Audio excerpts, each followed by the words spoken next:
नमस्कार दोस्तों, स्वागत है आपका न्यूज प्लॉट के विशेष कार्यक्रम द पॉलिटिकल प्लॉट में। आज हम अपने महिलास्त्र सीरीज की दूसरी कड़ी लेके आए हैं, जिसमें हम बात करेंगे दिल्ली विधानसभा चुनाव में इस अमोघ चुनावी अस्त्र के प्रयोग के बारे में। जैसा कि सबको पता है, आम आदमी पार्टी यहाँ पे पहले से ही बहुत सारी सामाजिक कल्याण की योजनाएं चला रही है और यहाँ पे लाभार्थियों का एक बड़ा वर्ग उसने तैयार कर लिया है। खासकर महिलाओं को जिस तरह से डीटीसी बस में मुफ्त सफर की इजाजत दी जाती है और जिस तरीके से यहाँ पे पानी और बिजली की सब्सिडी दी जा रही है, उससे पहले ही महिलाएं तो लगभग आपके खाते में मानी ही जा रही थी। इसके बावजूद आतिशी सिंह के नेतृत्व वाली दिल्ली की आप सरकार ने चुनाव के बाद हर महिला को 2100 रुपए हर महीने देने का वादा कर लिया है और उसके लिए आम आदमी पार्टी ने बाकायदा से रजिस्ट्रेशन भी शुरू करा दिया है। इसके बाद अब दूसरी पार्टियों के लिए कुछ खास बचता नहीं है। कांग्रेस पार्टी ने भी ऐसे ही एक योजना की घोषणा पहले ही कर दी है, जहां वो महिलाओं को अब 2500 रुपए देने की बात कर रही है। और कोई ताज्जुब नहीं हुआ कि जब भाजपा अपना घोषणा पत्र लेके आएगी तो ऐसा ही कोई वादा वो भी करेगी। तो महिलास्त्र की जो लड़ाई है वो यहाँ पे दिल्ली में तो शुरू हो ही गई है। अब दिल्ली के मामले में जो थोड़ा सा अंतर है वो ये है कि महाराष्ट्र, झारखंड और मध्य प्रदेश की तरह यहाँ अभी सरकार कोई योजना शुरू कर नहीं पाई है। काफी पहले आतिशी सिंह ने, जब वो दिल्ली की वित्त मंत्री थी, ये घोषणा करी थी कि वो अगस्त 2024 से इस योजना को लागू कर देगी और आपका मानना था कि इसका असर उनको लोकसभा चुनाव में ही दिखने लगेगा। लेकिन लोकसभा चुनाव में कुछ इसका कोई असर पड़ा नहीं। तो अब जाकर आम आदमी पार्टी ने इसको विधानसभा चुनाव में लागू करने की सोची है और इसके लिए वो बाकायदा रजिस्ट्रेशन करा रहे हैं। और उनका मानना है कि महाराष्ट्र और झारखंड की तरह ही सत्तारूढ़ पार्टी को इसका बड़ा फायदा मिलेगा। पर जैसा कि हमने हरियाणा चुनाव में देखा, जब राज्य सरकार ऐसी कोई योजना चुनाव से पहले नहीं ला पाती है और सिर्फ इसके बारे में वादा ही करती है, तो विपक्ष के लिए इसका प्रभाव उतना विनाशकारी नहीं होता, उनका लगभग सफाया नहीं होता। हालांकि दिल्ली में जो विपक्ष का पहले ही से सफाया होता रहा है, तो अगर इस चुनाव में भी सफाया होता है तो उसके लिए ये सिर्फ ये योजना जिम्मेदार नहीं होगी। लेकिन इस योजना को लागू करके आप सरकार ने उन कुछ परंपरागत मतदाताओं को, जो उनसे दूर होते जा रहे थे, अपने पाले में रखने का एक अचूक उपाय तो सोच ही लिया था। पहले यह माना जा रहा था कि दिल्ली की 12% मुस्लिम आबादी आपके सॉफ्ट हिंदुत्व वाले मुद्दे से नाराज होकर अब शायद अपना दूसरा ठिकाना ढूंढे और जैसा कि एमसीडी चुनाव में दिखा था, हो सकता था कि उनका वोट कुछ कांग्रेस की ओर ट्रांसफर हो। अब हो सकता है कि मुस्लिम पुरुष मतदाताओं की मानसिकता अभी भी वही हो और आपको दिल्ली में करीब 50-60% मुस्लिम वोट होने पड़े। लेकिन अब ये योजना लाके उसमें ये सेंध तो लगाई दी गई है कि मुस्लिम महिला मतदाता अब उसके खिलाफ वोट नहीं करेंगी। जैसा कि हमने हरियाणा में देखा, जब तक किसी समुदाय को आपसे बहुत ज्यादा घृणा ना हो तब तक महिलाएं आपके खिलाफ वोट करती नहीं है, अगर आप ऐसी कोई योजना लाते हैं या लाने वाले होते हैं। अब आम आदमी पार्टी के सामने इस बारे में छोटी सी दूसरी रुकावट भी ये है कि इस पार्टी ने इसी तरह का एक वादा पंजाब में भी किया था और उसको आज तक लागू नहीं कर पाई है। अब भाजपा और कांग्रेस ये हल्ला जरूर करेंगे कि जब केजरीवाल ये वादा पंजाब में नहीं निभा पाए तो दिल्ली में क्या निभाएंगे। लेकिन पंजाब और दिल्ली की स्थितियां अलग अलग हैं। वहां पे पंजाब सरकार पहले से ही बड़े लोन के संकट में फंसी हुई है और उसके पास उतने आर्थिक संसाधन नहीं है कि वो महिलाओं को इस तरह की योजना के तहत राशि प्रदान करे। पंजाब सरकार भी वो राशि प्रदान करेगी, जरूर करेगी, लेकिन शायद वो पंजाब विधानसभा चुनाव के आसपास ही करे। दिल्ली में ऐसा कोई रगड़ा नहीं है।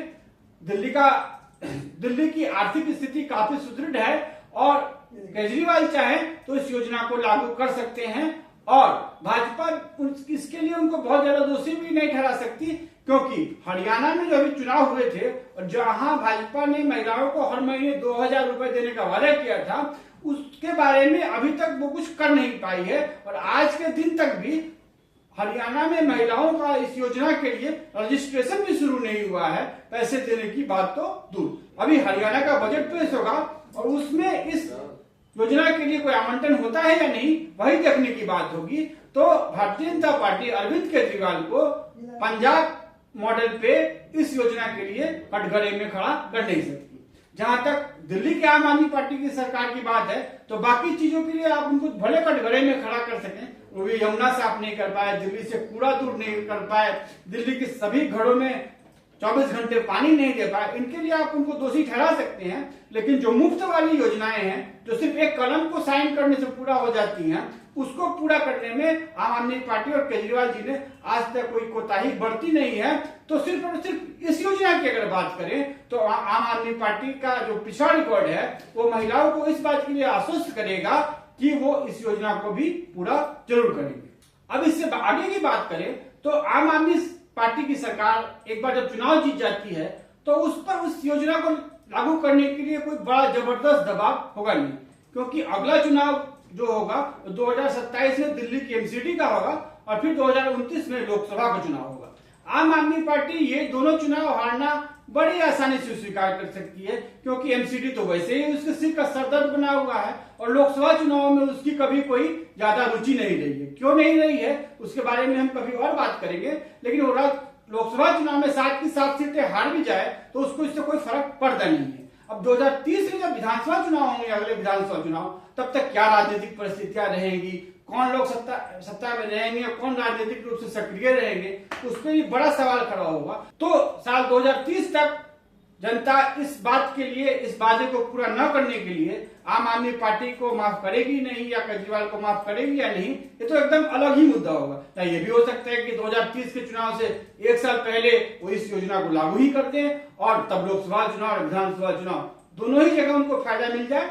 तो अगर आम आदमी पार्टी शॉर्ट टर्म में इसको लागू नहीं करेगी, लॉन्ग टर्म में तो वो लागू करेगी ही करेगी। और शॉर्ट टर्म में लागू न करने के लिए भी उसके पास तमाम बहाने हैं। अब उसकी छोटी छोटी योजनाओं में तो केंद्र सरकार तथाकथित रूप से पंगा ही लगा देती है, मोदी जी उनका कोई बिल ही पास नहीं करते। तो अब एक जो बड़ी योजना लेके आएंगे, हमारे अनुमान है कि दिल्ली में करीब इस योजना पे 8-9 हजार करोड़ रुपए हर साल खर्चे होने वाले हैं। तो जब ये इतनी बड़ी योजना लेके आएंगे तो इसमें पंगा नहीं लगेगा दिल्ली सरकार और केंद्र सरकार का, तो कौन कह सकता है। तो अगर केजरीवाल जी चाहें तो इस पंगे के आधार पे इस योजना को काफी लंबे समय तक वो अटका भी सकते हैं।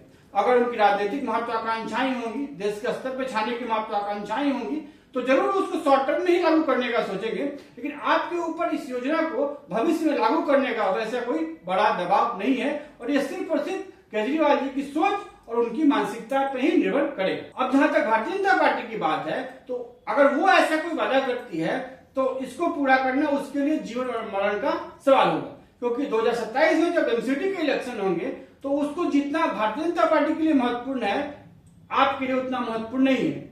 भारतीय जनता पार्टी दिल्ली की सरकार से पिछले 30 साल से सत्ता से बाहर है और एमसीडी में भी अगर वो 10 साल तक सत्ता से बाहर हो जाती है तो स्थानीय स्तर पे जो उसके नेता हैं वो तो भूखे ही मर जाएंगे, उनके पार्षद और कार्यकर्ता क्या करेंगे। तो दिल्ली में भारतीय जनता पार्टी का पहले से ही जो कमजोर संगठनात्मक ढांचा है, अगर 2027 का एमसीडी का चुनाव भी वो नहीं जीत पाते हैं तो वो और कमजोर हो जाएगा। इसीलिए अगर बीजेपी सत्ता में आती है और ऐसा कोई वादा करके सत्ता में आती है तो उसके लिए 2027 से पहले इसको लागू करना तो अनिवार्य ही होगा। अब खुदा न खास्ते वो 2027 से पहले इसको ना लागू कर पाए तब क्या होगा, तब आम आदमी पार्टी बड़ी जोर से हल्ला मचाएगी और 2027 का एमसीडी का इलेक्शन तो भाजपा के हाथ से गया ही गया।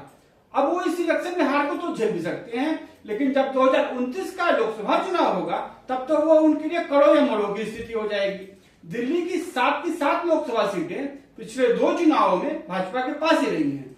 अब तीसरा चुनाव जब होगा, 2029 का चुनाव जब होगा, तो इतनी 10 या 15 साल की एंटी इनकम्बेंसी होगी उनके तमाम सांसदों के खिलाफ। और वैसी स्थिति में अगर महिलाओं को किया गया वो वादा पूरा नहीं कर पाएंगे तो हो सकता है कि 7 की 7 सीटें हार भी जाएं। दिल्ली का ये इतिहास रहा है, वो एक तरफा वोट करती है। अगर कांग्रेस को जिताती है तो 7 सीटें जिताती है और भाजपा को जिताती है तो 7 सीटें जिताती है। तो अगर भाजपा दिल्ली में महिलाओं को 2100 या 2500 या जितना भी पैसा हर महीना देने की बात करके सत्ता में आती है, उसको तो इसे हर हाल में पूरा करना ही पड़ेगा। आम आदमी पार्टी भी पूरा करेगी, लेकिन उसकी अपनी जरूरत के हिसाब से पूरा करेगी और भाजपा को तो हर हाल में पूरा करना ही पड़ेगा। अब जहां तक दिल्ली में इस योजना के प्रभावी होने की बात करें तो ये उतना प्रभावी साबित नहीं भी हो सकता है, क्योंकि हम हरियाणा का उदाहरण पहले ही पेश कर चुके हैं, जहां पे भारतीय जनता पार्टी ने ऐसा वादा किया था और फिर भी कांग्रेस 40 सीटों के आसपास लेकर आ गई, तो विपक्ष का सफाया नहीं हुआ। अब झारखंड के चुनावी आंकड़े उठाकर देखें तो वहां की 44 अनारक्षित सीटों पे इंडिया ब्लॉक को सिर्फ 2% की बढ़त मिली थी, और वो भी इस कारण से क्योंकि जयराम महतो ने वहां करीब 7-8% वोट जो एनडीए को जाने थे वो काटे थे। अगर जयराम महतो ने वो वोट नहीं काटे होते तो मैया सम्मान योजना के लागू होने के बावजूद अर्बन इलाकों में और बीजेपी परंपरागत सीटों पे एनडीए को बढ़त मिली हुई होती। महाराष्ट्र का मामला अलग है क्योंकि वहां पे भारतीय जनता पार्टी को ऐसे समुदायों के वोट मिले इस योजना के कारण जो परंपरागत रूप से कांग्रेस और इंडिया ब्लॉक को वोट करते थे। अब मुस्लिम महिलाओं की बात कीजिए या दलित महिलाओं की बात कीजिए तो पहले ऐसी कोई योजना नहीं थी तो आराम से कांग्रेस या इंडिया ब्लॉक को वोट कर देती थी। लेकिन जब विधानसभा चुनावों के पहले एकाएक उनके खाते में 3 महीने की सम्मान राशि पहुंच गई तो फिर उन्होंने भाजपा को वोट कर दिया। इसीलिए भाजपा शासित राज्यों में चाहे वो महाराष्ट्र हो या मध्य प्रदेश हो उनको इसका फायदा मिला, अर्बन सीटों पे भी मिला और रूरल सीटों में भी मिला। लेकिन हरियाणा में उनको फायदा नहीं मिला और कमोबेश वैसी स्थिति दिल्ली में भी देखने को मिलेगी। दिल्ली में यह माना जा रहा है करीब 25 से 30 लाख महिलाएं इस योजना के तहत कवर में आएंगी और उनका 70 से 75% पहले ही से आम आदमी पार्टी को वोट कर रहा है। तो आम आदमी पार्टी को इस योजना को लाने से फायदा तो होगा लेकिन बहुत ज्यादा फायदा होगा ऐसा अभी हम फिलहाल कह नहीं सकते। हमारा अपना नवंबर 2024 का विश्लेषण बताता है कि दिल्ली में आम आदमी पार्टी को करीब 6% वोट का नुकसान हो रहा था और उसमें से आधा कांग्रेस को जा रहा था, करीब 3% का वोट कांग्रेस को जा रहा था और बाकी बीजेपी को जा रहा था, यानी कि बीजेपी को भी 3% का वोट शेयर जा रहा था। और आम आदमी पार्टी को तब भी इस राज्य में करीब 46% के आसपास वोट मिल रहे थे। अब महिलास्त्र के प्रयोग के बाद आम आदमी पार्टी को इस राज्य में 2% वोट ज्यादा मिलेंगे। इसी कारण से अगर दिल्ली में आम आदमी पार्टी का वोट 46% के आसपास ही रह गया तो हम ये मान सकते हैं कि महिलास्त्र ने यहाँ पे कोई प्रभाव नहीं दिखाया। और अगर आम आदमी पार्टी का वोट 46 + 2 48% के आसपास चला गया तो हम ये मान सकते हैं कि महिलास्त्र के प्रयोग से जितना फायदा इस पार्टी को हो सकता था वो पूरा फायदा उसको मिला। अब अगर आम आदमी पार्टी का वोट 48% से भी ऊपर रहता है, पिछले चुनाव में उसका वोट 52% के आसपास था, तो अगर 49 से 50% वोट रहता है तो हम ये मानेंगे कि उसको जो इतना वोट मिला है वो सिर्फ और सिर्फ महिलास्त्र के प्रयोग के कारण से नहीं मिला है। एक प्रो इनकम्बेंसी वोट दिल्ली में पड़ा है और उसका फायदा दिल्ली में आम आदमी पार्टी को हुआ है। फिलहाल की बात करें तो इस अस्त्र के प्रयोग के साथ आम आदमी पार्टी ने दिल्ली में कड़ा मुकाबला, जहां वो पिछली बार जीती हुई लगभग 25 सीटें गंवा सकती थी, उसको अब उसने एक आसान जीत में तब्दील कर दिया है। जहां वो पिछली बार जीती गई अपनी सीटों में से 15 से ज्यादा को हारने की स्थिति में नहीं होगी। अब आगे आने वाले करीब 45 दिन ये तय करेंगे कि आम आदमी पार्टी इस आंकड़े से भी आगे बढ़ती है, 3-4 सीटों के नुकसान तक ही सीमित रह जाती है, या फिर कांग्रेस पार्टी की तरह जो हरियाणा में पहले एक बड़ी बढ़त बना चुकी थी चुनाव आते आते बिखर जाएगी। तो उस पर सभी की नजर रहेगी। लेकिन जहां तक महिलास्त्र के प्रयोग की बात करें तो अगर सिर्फ और सिर्फ महिलास्त्र का ही असर दिल्ली में देखा जाएगा तो आम आदमी पार्टी को यहाँ पे 48% वोट और करीब 50 के आसपास सीटें मिलनी चाहिए। इससे ऊपर का जो भी आंकड़ा उसके पक्ष में आएगा वो उसके अपने शासन के कारण आएगा, और इससे नीचे का अगर कोई वोट आएगा तब तो हमें ये देखना पड़ेगा कि क्या महिलास्त्र का असर इस कारण से फेल हुआ क्योंकि इस राज्य में आपके खिलाफ कोई बड़ी एंटी इनकम्बेंसी लहर चल रही थी। तो अभी विधानसभा चुनाव पे हमारी नजर रहेगी और हम इसके बारे में बात करेंगे, लेकिन उससे पहले हम अपने अगले वीडियो में महिलास्त्र के सामाजिक और आर्थिक प्रभावों के बारे में बात करेंगे और बात करेंगे कि क्या अन्य राज्य सरकारें भी इसे अपना सकती हैं, और अगर ऐसा ही चलता रहा तो इस देश में जो आर्थिक व्यवस्था है उस पर इसका क्या प्रभाव पड़ेगा। तब तक के लिए दीजिए इजाजत, नमस्कार।